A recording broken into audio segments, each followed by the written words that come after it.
Meanwhile, let me just introduce you to the title for the next session. It is Politics and Theology. Do they make good bedfellows? And we will be in conversation with the author, Padma Bhushan Swapan Dasgupta ji, and he'll be in conversation with Dr. Sandeep Shastri ji, the Vice Chancellor of JLU, as well as Deepak Tiwari ji.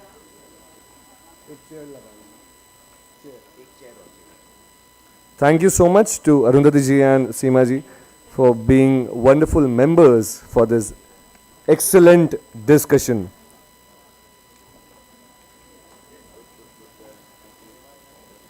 I would request everyone to please be seated because ये जो आगे session आने वाला है, one of the most awaited sessions, I am delighted and happy to invite the author Swapan Dasgupta ji. इससे पहले मैं आपको उनके लिए तालियों के साथ स्वागत करने के लिए बोलूं, मैं चाहूँगा मैं आपको उनसे रूबरू करवाऊं. He is a well-known journalist and a political commentator.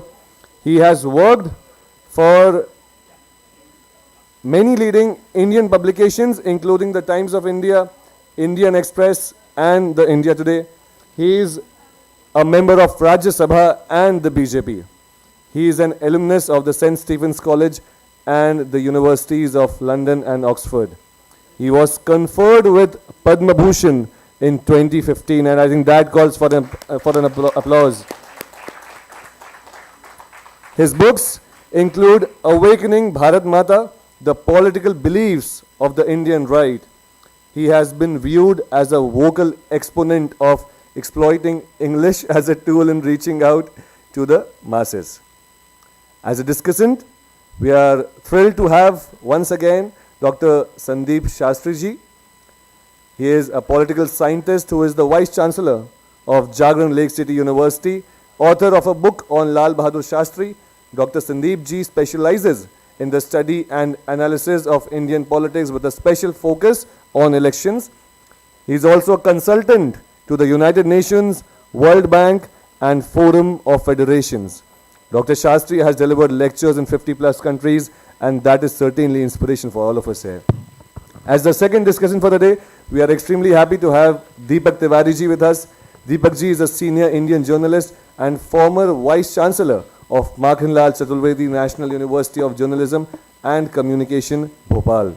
With over 27 years of experience as a reporter, sub-editor, television commentator, media consultant, and managing editor of a media startup, he is also the author of 2 books on political history of Central Indian state of Madhya Pradesh. I would once again request all of you to please put your hands together so that we can initiate this rather interesting session on politics and theology. Do they make good bedfellows? Over to you, gentlemen. Thank you so much. We are at the end of a long day, but I'm sure those who know Shwapanda would know that we are going to have a very, very interesting session. The title by itself is very interesting when we talk about politics and theology and whether they make good bedfellows. I don't know whether it's good bedfellows, happy bedfellows, strange bedfellows, but bedfellows is what we are talking about. So let's see how Shwapanda looks at that. I was more focused on the title of the book, which is Awakening Bharat Mata. That's the title that Swapan has given to his book. And the subtitle is equally interesting. The Political Beliefs of the Indian Right is what he calls the book. I wonder whether it is Awakening of Bharat Mata, because of course you talk about you talk about articles from the past to the present, or in terms of your first 3 chapters, whether it's a book on the reawakening of Bharat Mata instead of the awakening of Bharat Mata. That's something I would look forward to hear from you. But Swapan, as I ask you what prompted you to do this chronicling. And in this chronicling, you have 24 articles ranging from Sri Aurobindo, Sister Nivedita, Atal Bihari Vajpayee, Lal Krishna Advani, and Swapan Dasgupta. What brings this diversity together? And let me start with a controversy. Why do we always talk of binaries? The left versus the right. Is there no other space that we need to talk about also? Well, firstly, let me thank Raghavji and the other organizers of this literary festival for inviting me here and giving me an opportunity to hold forth on things which are sometimes a bit abstract, sometimes a bit self-indulgent. Now, Sandeep Shastri asked about why this title. Now, I'll make a confession.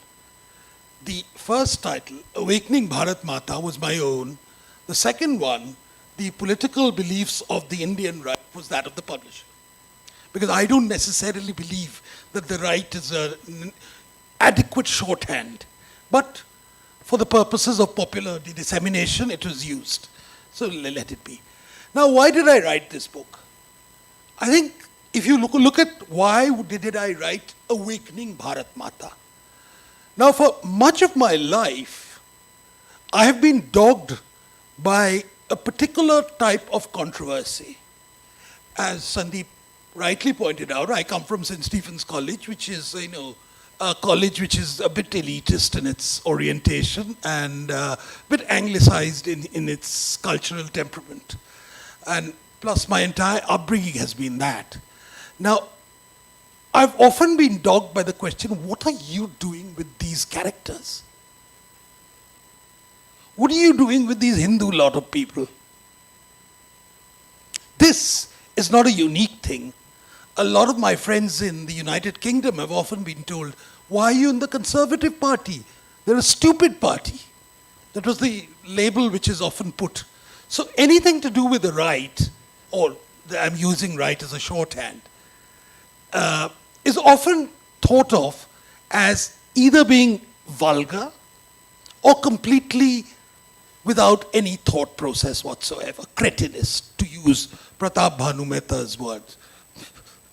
Now, under the circumstances, I felt that it was necessary to actually prefer an explanation as to what shapes and motivates our impulse, our political impulses.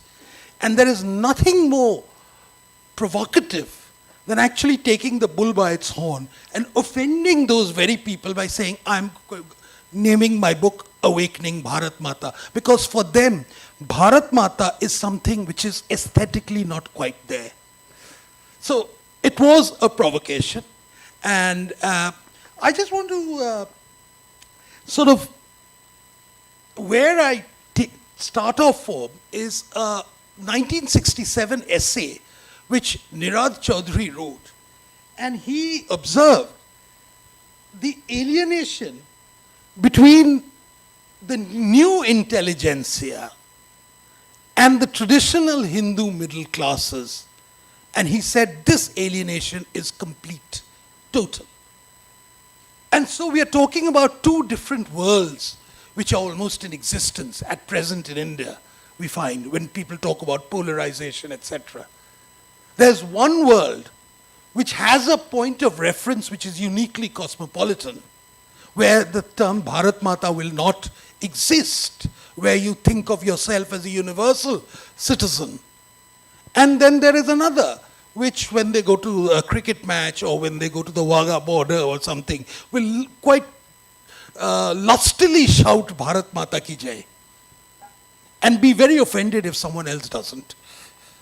So under these circumstances, I think it was necessary to point out that there is an entire thought process, that there is an entire intellectual tradition which is behind the notion of Bharat Mata. That this didn't come about only as a result of calendar art or the fertile imagination of Raja Ravi Verma. That there is a very definite thought process, and that pedigree is quite impeccable. And it is to trace that idea, these ideas, and they're not one idea, they're various ideas, and some of them are also in conflict with each other. Whether you take it from Aurobindo, or Vivekanand, or go down to someone like Naipaul, or Niraj Chaudhary, you get a same type of ethos coming in. That the term Hindu is not necessarily a term of abuse, and it's not necessarily a term which we should be squeamish or defensive about. So I think I've rabbited on for a long time, so you can... Maybe I'd like to ask Deepak to chip in at this stage, and then I'll come back to you. You go. Swapan, I read this book in 2019 when this came out. And of course, the title is provocative, as you said.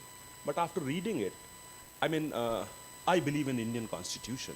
And I don't think that there is anything in this book which is provocative, actually. You know, we have been living all this, we are from this very society. And we know that this is happening. So instead, I mean, I have two questions, though I don't want to go into that binary thing. How is your Bharat Mata different from Jawaharlal Nehru's Bharat Mata, which he explained in his discovery of India? And secondly, is your Bharat Mata not, the Hinduism, the current form of Hinduism? My Bharat Mata, as I see it, takes its original inspiration from Bankim Chandra Chatterjee's Bande Mataram. That was where the idea, firstly, Bharat Mata is not an ancient idea. It's not something you find in the Vedas or the Puranas. It's a very, very modern idea. It's an idea which came into existence in the late 19th century, perhaps the early 20th century. And you can see its genesis in some of the verses of Bande Mataram.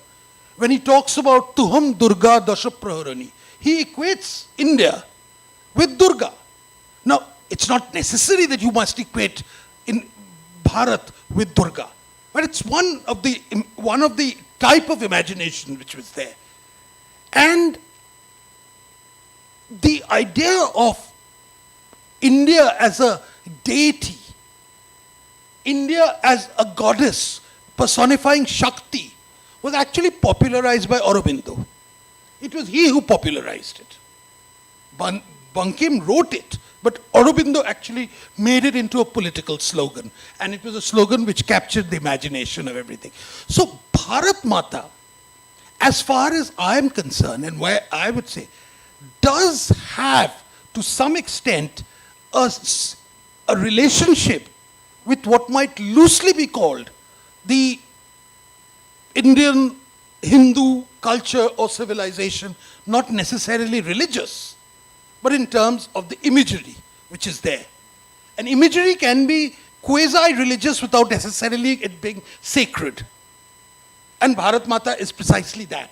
And where others, where say Abanindranath Tagore or someone else who depicted Bharat Mata in a different sort of way, or even I think M.F. Hussain at one time did something with, although he didn't quite call it Bharat Mata, he called it Ma Saraswati, and it became an object of fierce controversy because it was slightly emaciated and things like that. But Swapan, in your book you talk about how there is a combativeness that has got associated with Vande Mataram. Yes. Would you like to expand on that? Of course, Vande Mataram has been made into an object of bitter controversy. It's a controversy which didn't start now. It's a controversy which originated in the 1930s, when some people said it is not possible for us to bow to the motherland because we can only bow to a particular god. That was at the root of this thing, and it went through various things, which is why which was the defining mantra of Indian nationalism at that time, became the national song, and a very Bowdlerized version, which is the first verse, and the rest of the verses were just forgotten and brushed under the carpet in deep embarrassment. That is what happened as far as Vande Mataram is concerned, and Vande Mataram has, because of this background, has become an object of fierce controversy, which is sad because it was really what they defined the entire movement for freedom. Sorry, go ahead. But being the national song, I mean, of course, there is a section which says that we won't sing Vande Mataram.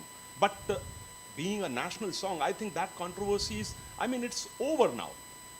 Well, I personally think it's over. I mean, we are not resurrecting it. But Sandeep was quite right in pointing out there are some people who still take umbrage and objection to Vande Mataram at every point. No, but once it has become our No, national song, you see,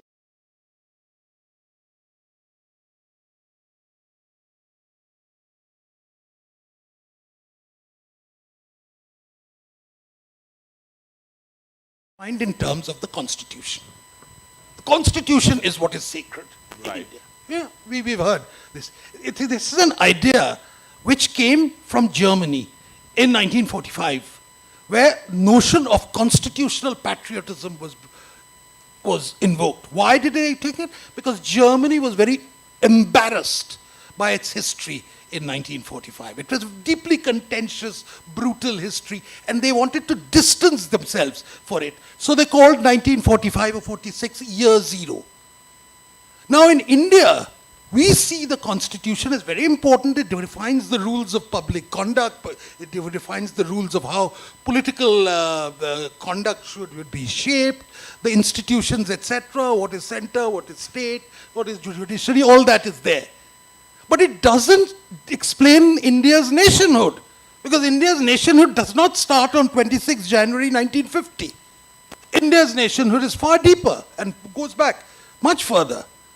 When Raghavan was talking about the various historians like Sardesai, and in fact it's worth talking about Sardesai, when he writes about it, and he talks about the incipient patriotism which was there in the Marathas. And Jadunath Sarkar writes in his slim book on Shivaji, Shivaji said that Hindus can, Shivaji demonstrated that Hindus have got the capacity to rule. I think I'm quoting from memory, but it's more or less that. Its article is there, very, very much there. So it's a long tradition which we are talking about. It's a tradition which, where if you look back at the lectures which Radha Kumud Mukherjee gave to the University of Mysore in 1920, and he traced the entire notion of Bharatvarsh to Vedic thing. I'm not going that far back, but you can if you want to. You can if you want to. I'm not particularly enamored by trying to establish a textual pedigree for it. But I think it's an important modern idea, and it's an idea which is not, again, to be pointed out, uniquely Indian. The idea of the country being represented by a feminine power is there. It's in France, Madeline is there, Britannia uses it, there you talk about Mother Russia, or Savarkar used it more in terms of a father figure, but I think you get the general drift. It's not something which is uniquely Indian. So in that sense, if you say that this is an example of Indian exceptionalism, I would certainly contest it. Swapan, I'm going to now change gears a bit and look at politics and theology as good bedfellows, and quote from one of the first three articles that you have written here. And given your deep understanding of the way politics functions, I was intrigued by three examples you took up in the first three chapters, which I think raise important questions on politics, theology, culture, practice. And the first is, when you talk of the two public faces of the Prime Minister, the official face where commitment to the subject, commitment to the occasion, appropriate, and then the election rallies, aggressive, polemical, penchant for sarcasm, penchant for mockery. Now, how would you relate this to, and something that is accepted by the people, by a section of the people at least, if not all people, a large section? Now, how would you explain this two faces in the context of larger theological concerns as to can you have two faces for an individual? Are we not talking of one person? How can you talk of two personalities there? Now, of course, you can talk about two personalities. You can talk about two personas of a person, and this is something not very unique. Again, I mean, when you're campaigning in an election, and elections are a different ball game altogether. And you know that far better than I can explain to you. Elections are something very different. But when you're in the mode of governance, there's a certain sobriety. There's a certain economy of words, there's a certain innate responsibility which you have to undertake, which is not necessarily the case where elections are concerned, where you can have a lot of polemical flourishes. But isn't it the same person doing it? Of course, it's the same person doing it, but fulfilling different roles. And I mean, there was Gandhi, who was the political agitator par excellence. And there was also Gandhi with the saintly idiom, who could also play it quite successfully. And I'm not necessarily saying this is the case, but it's done from people in public life. So I'm not saying, but you know, when you're talking about theology, and you know, one of the things which I recall when the Bhopal Lit Fest first asked me to come here, it was on this strength of this belief. I have often claimed that what's really missing in India is that religion, study of religion, by which I mean theology, is not ever taken seriously. It's merged into something called philosophy. It's never. Religion is everywhere else. I mean, I was reading the obituary of Pope Benedict the other day, who just died, you know, the erstwhile Pope, Cardinal Ratzinger, as we often used to knew him better. And he used to be chair of something called dogmatic theology. Now, you would sort of laugh and snigger at this thing. But what I'm necessarily pointing out is that theology is a valid subject. It's a valid intellectual enterprise. And in India, we don't seem to recognize it. And in that context, when you refer to post-1984 Vajpayee, you say that the post-1984 Vajpayee was a Vajpayee who showed corporate loyalty and not ideological convergence. Corporate loyalty to the BJP, but not ideological convergence. So was that something like the theological renunciation, what you're talking about? May I say something heretical? I don't know if a lot of you are cricket fans, but there used to be a gentleman who was captain of India, a very successful captain, called Ajit Wadekar. Now, for those who saw Wadekar, I think Wadekar got into the test team about 5 years too late. He should have been included in the test team 5 years earlier, when he was at his prime. And in fact, his prowess was declining when he got into the test team. I think if Vajpayee had become prime minister much earlier, I think we would have seen a very different Vajpayee. I think there was a certain degree of tiredness in Atalji when he became, he experienced too many disappointments. And I think, you too as Prime Minister. in this journey to becoming Prime Minister, he'd experienced just too much. Maybe we could say it had enriched his experience. But as a result, there was a certain sense of fatal acceptance of the status quo, which is not there in the case of Narendra Modi, and it's certainly not there in the case of Amit Shah. 2 points from my side, and then we will open to the audience and also to Dilip ji if he wants to add something. One, when referring to the whole question of unity and oneness of the country, you do refer to the fact that the Prime Minister's capacity to influence across the country has been very much visible since 2014. But as an analyst, how would you explain the non-penetration to the south, except my home state. How would you explain the non-penetration to the south? If you recall, in the just prior to 2013, I mean to 2014, we used to have these television discussions where both of us were there along. Once we all three we were together. Acha.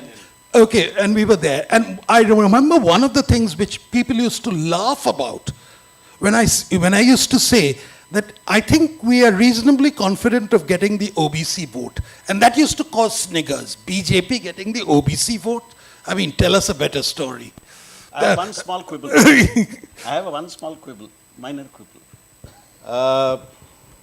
I thought the Prime Minister that my state gave was the first backward caste Prime Minister of the country.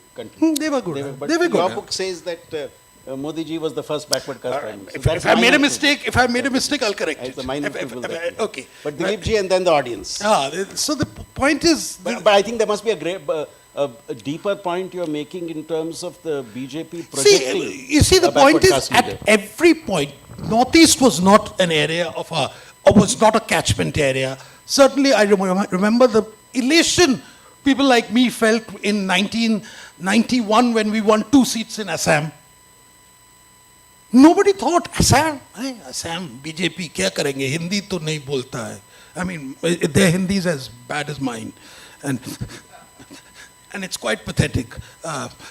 So, this idea that, it's this sort of Hindi and upper caste and this the stereotypical thing that Dravidian South is not going to be. But I think we're doing reasonably well. Just because you haven't penetrated, just because in Kerala you haven't broken the electoral mold, you didn't break it in West Bengal either. But now we are there, we are a force. We haven't sort of won yet, but I hope to sooner or later. Question from Dilip ji and then I'll open it up for the audience. As our topic says, politics and theology. Our neighboring state, neighboring country, Pakistan. I mean, it is often quoted as one of those states which accepted, which was a theological state. I mean, what you have to say on this? Because when you are saying awakening Bharat Mata, and Bharat Mata, the day it awakens so much that this becomes a Hindu Rashtra, India becomes a Hindu Rashtra. I mean, India is a Hindu Rashtra. Of course, how come India is a Hindu Rashtra? It is. I mean, we have a constitution.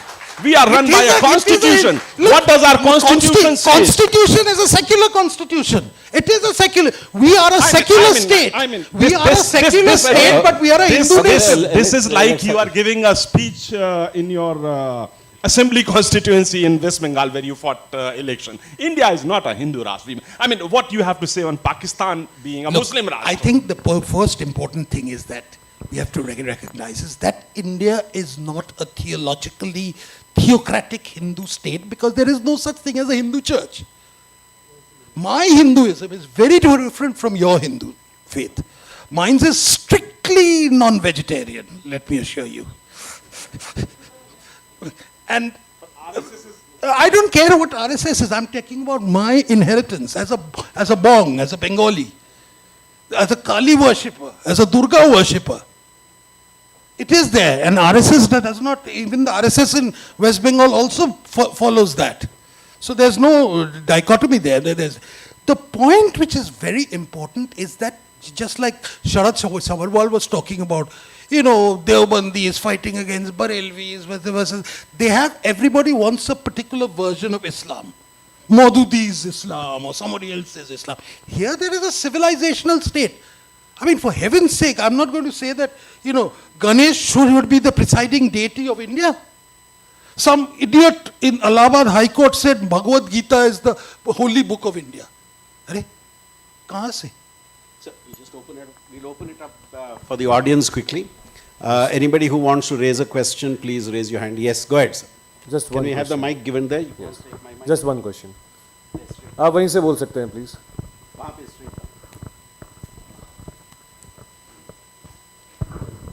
We're running short, so just one question, Okay. short question, short Good answer. evening. So, how do you propose that the non-Hindu populace and cultures of India address with the notion of a Bharat Mata deity in its political imagination? Do you get the... I don't think, why should Bharat Mata offend anybody who might call themselves, say, in our case, a Sikh or a Christian or something else? Yes. But why should it offend anything? Not in case of offense, but sir, I'm so that sorry, we are some running cultures short. cannot have, do not have that the demigod space. So how do you inculcate or address that? Look, Before Swapan answers, we'll keep it as a question answer and not as a dialogue. Yes, just a question and answer. बाकी बातें मैं चाहूँगा please room के बाहर करी जाएं.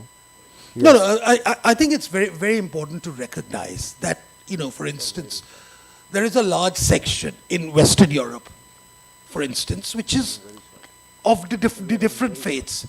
But the innate characterization of Europe is Judeo-Christian. It is defined as a Judeo-Christian civilization. And its value systems are governed by that. And I would contest anybody who takes this EU version that it is a rules-based society, not a culture-based society. And I think this is where the sort of conflict really starts, where you discount culture in favor of rules. It's two ways of looking at the world. So if there's a short question, we can encourage one more. Quickly. Yes. Go ahead. At the end. Okay, there. But sir has been putting up his hand since a long time here.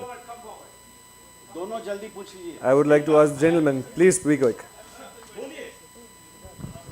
Hello हाँ बोलिए sir. जी दासगुप्ता साहब, mister Dasgupta, what is the connectivity between Hindutva and theology? And Theology? there is... Go ahead.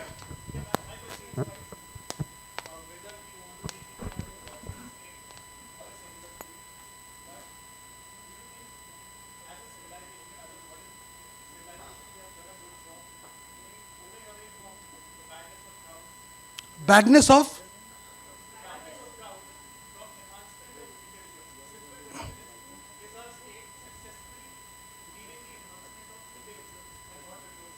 Yeah.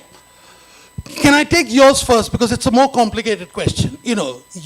According to you, and you take your cue from liberal democracies where it says the individual is at the center. And in India, even our constitution, you would say, takes into account the fact that communities are more important. In India, this is the basic difference. India, we discount the individual in favor of communities. How you define a community may vary.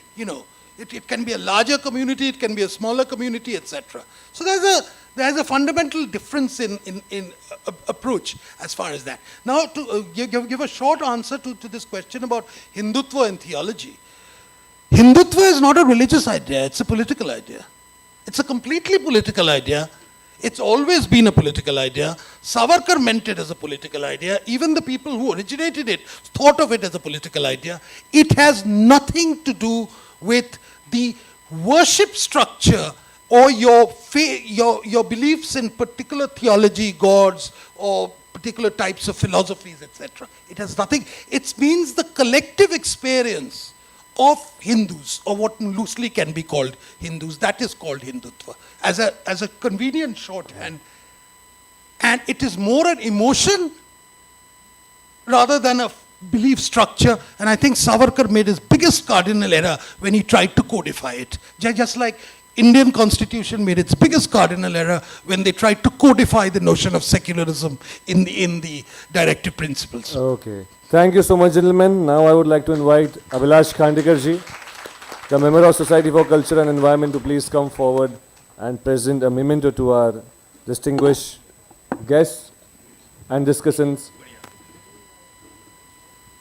for making us witness such an interesting, rather I would say a thought-provoking session based on politics and theology. The next session is titled as Reforming Governance and Regulating Sport. Yes, there it is. That happens to be the mascot of the Bhopal Literature and Art Festival. A picture taken by Padma Shri Bhalu Monde ji. Yes. Thank you so much, gentlemen. मैं जानता हूँ काफ़ी लोगों के सवाल हैं. I would request them कि वो जो सवाल है सर अभी कुछ वक्त के लिए यहीं पे है, तो आप ज़रूर इस हॉल के बाहर उनसे वार्तालाप कर सकते हैं, बातचीत कर सकते हैं. Till then